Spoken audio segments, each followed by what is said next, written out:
Well, good afternoon, everybody. Obviously, really exciting day on Saturday. Got the guys together for the first time yesterday and kind of reviewed and talked about the game, a lot of the positive things, and talked about some of the things we need to continue to improve upon.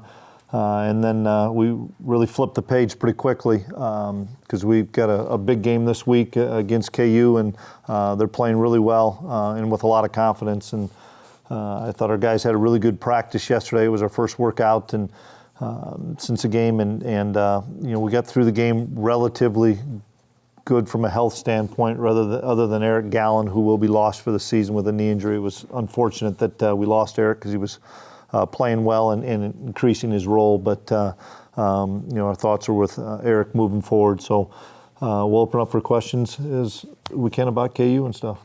It seems like this team so far has done a good job about adhering to what you call the process. Do you find yourself even more adamant this week about making sure they're attacking each day, coming off the big win and heading to the big rivalry game? Or do you find yourself thinking, hey, after 7 games, this team is better matured and the process is now ingrained in them?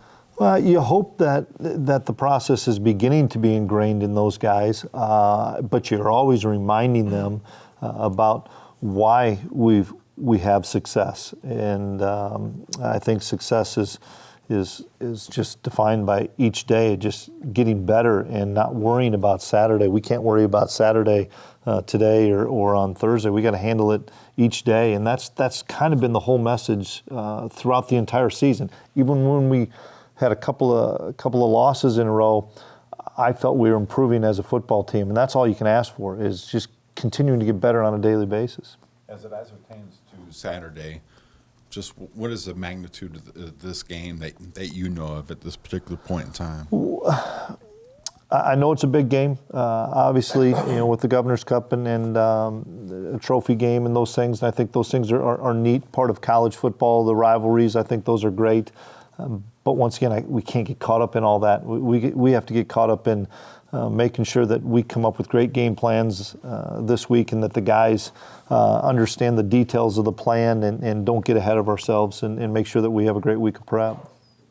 How much can a rivalry game like this, especially a team that's in state that you're competing for recruits against, have on recruiting, with which way it goes? Yeah, I think all of our games in the Big 12, because of proximity with all the recruiting areas, have an impact without question. And this one's really no different. I mean, they recruit a lot of the same areas, whether it's local or out of state as we do. And so, every week it's impactful. I know you mentioned got out of the game relatively healthy. Is Jordan Brown doing okay? Yeah, he didn't practice yesterday.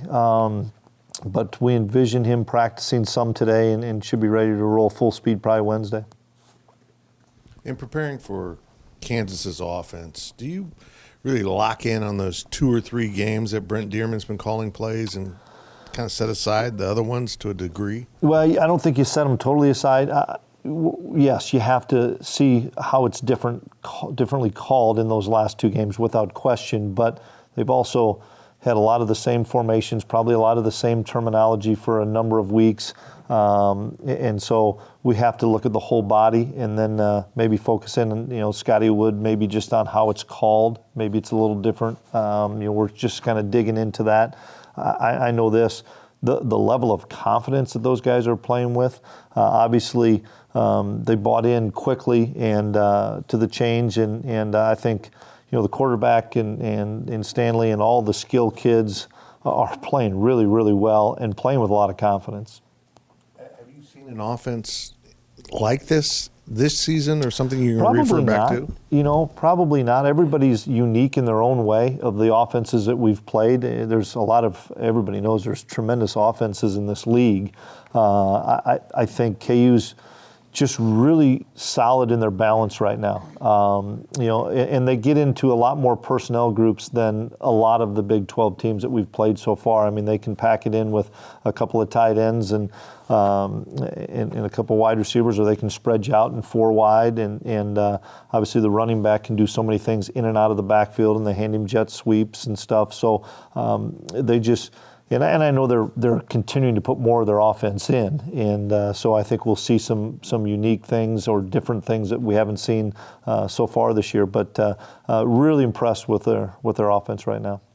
When you were in Fargo, what was your approach yearly to your rivalry game with South Dakota State? Well, the kids knew about them. The players did. That's the biggest thing. But you always try to focus on that game, the next one on the schedule, and if it's the rivalry game, great. If it's the next one, because I'm also been told by a number of people, and I'll give you the name, Gus Bradley, because Gus played at North Dakota State, and Gus has been a longtime coach in the NFL. He always told me, don't put too much emphasis on one game, because what are you going to do the other 10 weeks of the year, or 11 weeks of the year, or for him 15 or 16? And so, it is important. I'm not downplaying that. But you better just attack each day and attack what we have in front of us, which is to try to learn the game plan each day. This season, you've been good at limiting turnovers. You had no turnovers against Oklahoma. Just where does that fit in the equation as far as the things that are important to your success? Yeah, turnovers are obviously really important, and we've been fortunate that Skylar's done a really good job of taking care of the football. Explosive plays are another big factor. We were a little bit more even this past week, even though Oklahoma had a number of explosive plays. We had a number of them ourselves. And then the field position, time of possession game. It's still, to a lot of people, it's not important. To our offense, it is, because of us methodically moving the football down and being able to run the football to a degree of success, because it takes time off the clock and keeps a prolific offense off the field. Is there anything about the last 2 weeks, the timing of the season, anything like that has allowed Skylar to, in some ways, come into his own here within the offense? Just comfort level, continuing to learn more about the offense, continuing to have conversations with Coach Mess and Coach Klein about the things that they're seeing, the things that he's seen. I've asked him to have more input on the things that he's watching during the week, of things that he really likes, because Mess is really good about, hey, I want to know what you would like on third and medium. I'd like to know what you like on a 1st and 10 in the play action game. What are things that you see, because you're out there, you're the one that's going through it on a play-by-play basis. And so I just think he's continuing to get more comfortable, and we're talking 7 games into this tenure that he has in our offense. Can you give me your first impression of him? What it was about him that made you think you guys could work so well together? One, he's a great competitor, and he wants to be great. He wants to be challenged, and he's a football junkie. He loves the nuances, the X's and O's, and those things, and he works extremely hard at his craft, whether that's mental or physically. Works extremely hard, and I'm glad that it paid off for him on Saturday, and I know that he feels he can continue to get better. You averaged 5.5 plays or yards per play on first downs that weren't scoring plays. Mm-hmm. What was the key to getting shorter second and third downs, and what's been the keys to finding the rhythm in your offense? Yeah, running the football obviously is the big key, and us not having negative plays. We didn't have as many -2, -3 plays where you get into a second and extra long, or you have a good play on second down and all of a sudden you have a poor play and then you're back to third and long. We were pretty good on third and medium to long last week, and that's a testament to Skylar seeing the field so well. But we were able to open up some things in the passing game simply because we were able to rush the football. And that's paramount to our success in the offense we're running, whether it's inside run, which we were able to pop a few, as well as the perimeter run. This may be tricky to answer off the top of your head, but do you have 1 or 2 position coaches you think have asked their position groups to do something incredibly different than the previous staff and they've done really well with? No idea from the previous staff, but all of our guys, we talk all the time on Sundays when we come back in after a win or after a loss. What more can we get out of each position? We kind of go around the room of whose guys played really well, whose guys are coming along that are understanding our schemes better, who's playing faster. That's the thing that we kept harping on this week, is we're learning more about the systems. And is it perfect? No, it's not. It's a long ways away, but we're playing faster. And I thought that's what I've seen big picture over the last 3 weeks is we're playing faster, not only at practice, but now it's translating over to some Saturdays too. When you were able to get around the team yesterday, did you sense they had already gotten the focus that they needed to, or did you have to remind them, hey guys, that wins in the past now and we got to move on? A little bit of both. We had a meeting with the captains, and they were moved on. It was a great victory, but they were moved on. And then I know that they echoed a lot of that in the locker room. We always have a team meeting on Monday. We go through some of our awards, and then flip this page and say, okay, here's this week's goals and objectives of what we need to do to be successful, and now let's go execute on Monday. Let's learn the small details on Monday so that we can hone in Tuesday, Wednesday, and Thursday. And like I said, I thought we had a really focused group out there yesterday. Probably helped that it was some snow in the air and it was a cool night, but it wasn't windy, so it was actually pretty pleasant out there. Some of the guys probably hadn't seen snow. I don't think Josh Youngblood had seen much snow before in the past, but it was a good practice, and the guys, focused on the new game plan, because each week we have to come up with some new things offensively and defensively to give ourselves a chance to be successful. And we heard repeatedly from offensive linemen during that 2-game losing streak how frustrated they were with how they were playing. Do you sense that last Saturday, is that maybe a turning point for this group? I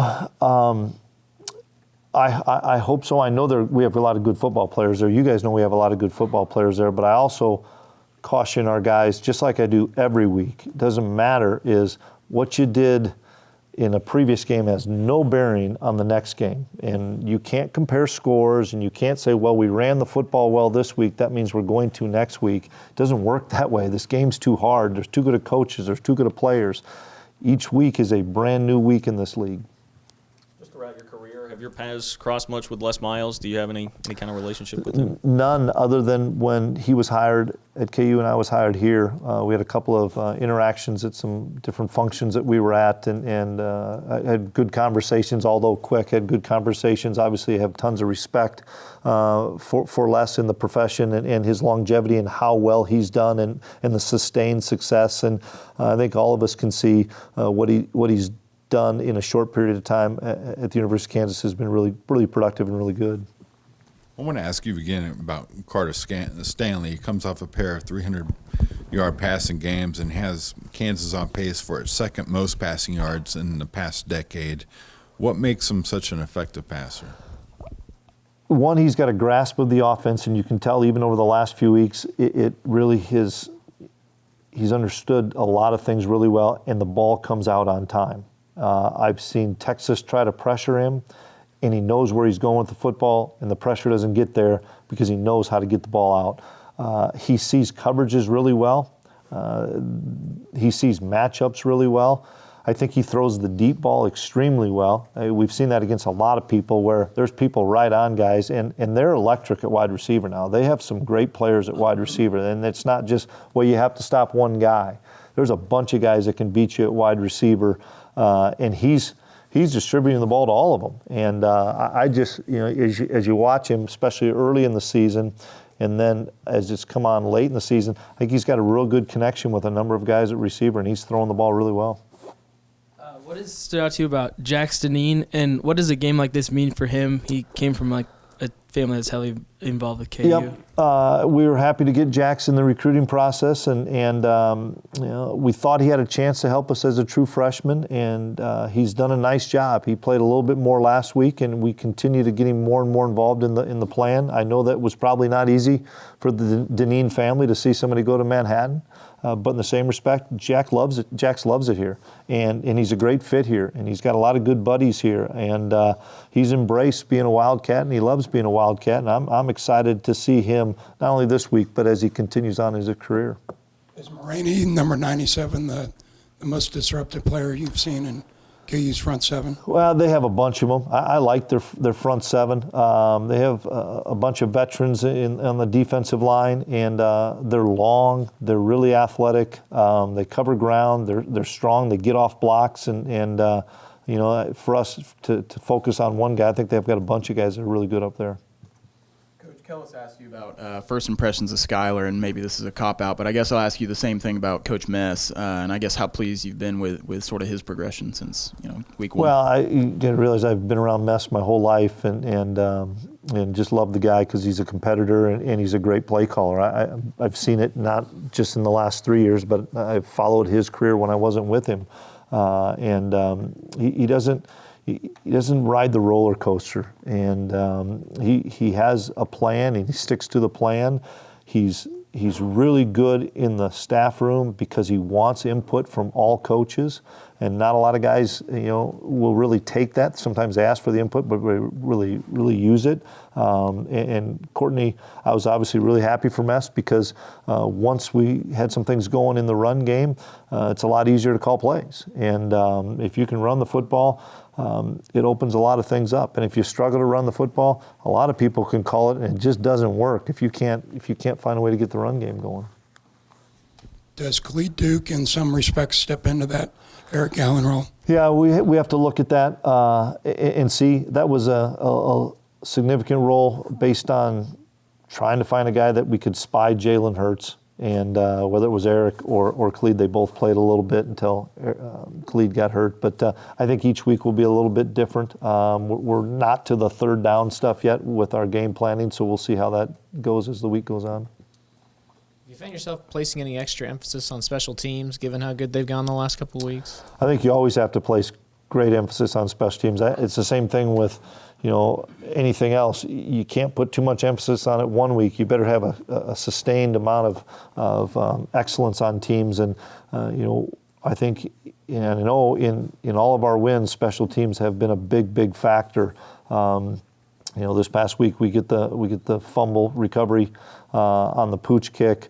Devin Anktel has a couple of big-time punts again. Blake was on point, and we made some tackles against a great returner. And this week's no different. We have to be able to flip the field position with our kicker and punter. And then we need to find a way to make an explosive return, explosive play and returns, especially to get a short field for our offense. I think that's critical. Is there anything specific about y'all's three running back formation, the inverted wishbone, that just seems to fit this offense? Always has been a part of this offense, dating back to our time at NDSU. And it's obviously more effective when we had Jordan, because now you have Jordan, James, and Harry that are experienced older guys. And when you can have three tailbacks back there, you don't know which way it's going. And we're scratching the surface on a lot of things that we can do out of that formation. And does it mean it's a big part of this game plan? I don't know. I'll have to talk to Coach Mess on Thursday, but it's just we look at things and see if it's a fit. And if it is, we'll roll some things out with it. If it's not, we haven't seen it every week. We've only seen it some weeks, and part of that obviously has been with the injury factor to Jordan.